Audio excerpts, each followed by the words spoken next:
முக்கியமான கிறிஸ்தவ அடையக்கூடிய ஒரு விஷயம் என்னன்னா ஜீவன். அதான் முக்கியம்.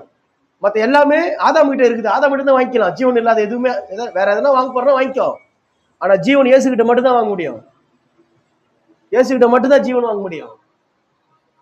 வேற எது எல்லாம் எது வேணாலும் வாங்கிக்கலாம் ஆதாம் கிட்ட. ஆதாம் கிட்ட இல்லாத ஒண்ணு ஜீவன். இயேசு கிட்ட இருக்கிற விஷயம்னா ஜீவன். இயேசு கிட்ட மரணம் கிடையாது. இயேசு கிட்ட ஜீவன். ஏன்னா அந்த ஜீவன் என்ன பண்ணும்? மரணத்தை விழுங்கிடும். நான் சொல்றது புரியுதா? ஜீவன் உங்க வாழ்க்கையில அடையறதுக்காக எப்பேற்பட்ட ஒரு கடிந்து கொள்ளதா இருந்தாலும் கூட நீங்க அதை அப்சர்வ் பண்ணக்கூடிய இடத்துக்கு வரணும். ரொம்ப சந்தோஷம். அதை நீங்க ஜீவனுக்கு ஏதோ வாங்கிக்கங்க. உண்மையிலே சொல்றேன், ஒருத்தர் கடிந்தே உங்களுக்கு கொண்டாடும் கூட அது ஜீவனுக்கு நேரம் உங்களை நடத்திடும். நீங்க அந்த மைண்ட் செட்டப்ல வந்தீங்கன்னா. வசனம் என்ன சொல்லுது? அன்றிமாருடைய தீர்மானத்தின்படி அழைக்கப்பட்டவர்களோ அடுத்த அன்பு ஒரு சகலம் நன்மைக்கு எது என்ன அர்த்தம்? பிசாசனுடைய கிரியையிலே ஆண்டவர் நன்மைக்கு எதுவோ பயன்படுத்தும் போது ஊழியக்காரருடைய கிரியை ஆண்டவர் தீமைக்கு எதுவும் விட்டுருவாரா? நான் கேட்கிறேன்.